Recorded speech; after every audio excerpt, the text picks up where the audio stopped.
Olá, meu irmão, minha irmã, que Deus abençoe o teu dia. Coisa boa falar contigo, coisa boa chegar até o teu coração, iniciando, retornando, né, ao tempo comum que não tem nada a ver com banal, viu? A graça de Deus age, onde a graça de Deus age, não é banal. Então, depois da solenidade de Pentecostes, a igreja retoma na liturgia o tempo comum. É o tempo em que a igreja se veste de verde, o verde do cotidiano, o verde da história, o verde desse tempo de graça que Jesus age em nossa vida, age na tua vida, no teu cotidiano, na tua história. Vamos pedir o Espírito Santo de Deus que venha sobre nós nesse dia, nesse nosso encontro, criando os vínculos, nos dando força, conectando o nosso coração através da palavra de Deus. Que o Espírito Santo venha sobre nós para esclarecer, iluminar. Que o Espírito da verdade, o Espírito Paráclito, o Espírito prometido, a promessa cumprida do amor do Pai pelo Filho, chegue até o nosso coração. Chegue até esse momento para que ele seja um momento de graça, de bênçãos, de dom. Um momento de crescimento na fé, crescimento na vida, crescimento da nossa humanidade, por uma configuração cada vez mais explícita, mais radical a Jesus Cristo. Que Ele nos dê essa graça, a graça de uma vida de fé profunda, verdadeira, autêntica. Que Ele nos dê a graça de um caminho espiritual percorrido através da palavra.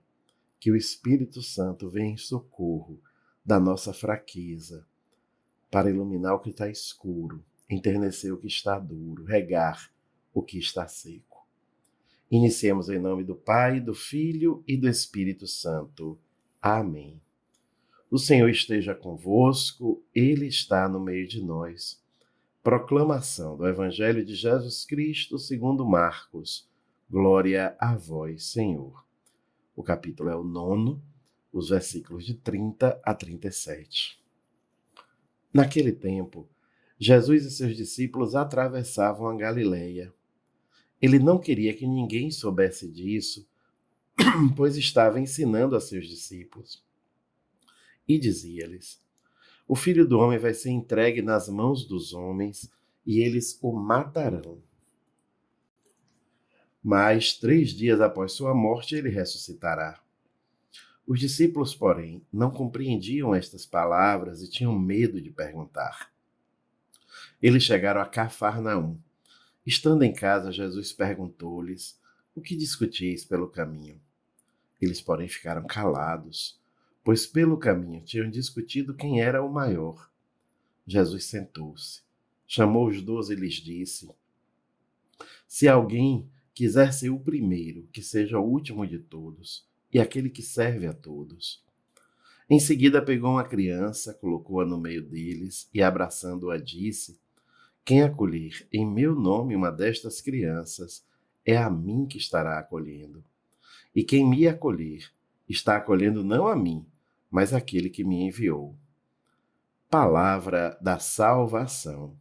Glória a vós, Senhor.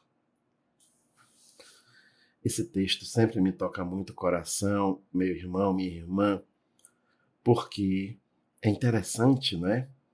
Jesus fala uma coisa e os discípulos estão discutindo uma outra diametralmente oposta àquela que Jesus falou. Jesus caminhava com os discípulos e falava que o Filho do Homem, ele, seria entregue nas mãos dos homens e morto. Os discípulos estavam discutindo pelo caminho quem seria o maior. E Jesus vai dizer, olha, se alguém quer ser o primeiro, seja aquele que serve a todos, que seja o último. Jesus confirma, não é? Confirma, alerta os discípulos para que eles compreendam a mensagem. Eles ainda têm um coração duro, uma dificuldade muito grande. Mas sabe o que é o pior, meu irmão, minha irmã? 2000 anos se passaram e nós continuamos assim. Jesus vai falando uma coisa e a gente insiste em querer discutir, em querer escutar, em querer dar relevância a outras, muitas vezes, diametralmente opostas àquelas que Jesus falava. Ainda insistimos em seguir na contramão do Evangelho. Ainda insistimos em dar importância ao que de fato não tem importância. Ainda insistimos no nosso pecado, no nosso apego ao pecado, em não escutar o que Jesus fala e que nos incomoda, escolhendo apenas aquilo que nos agrada.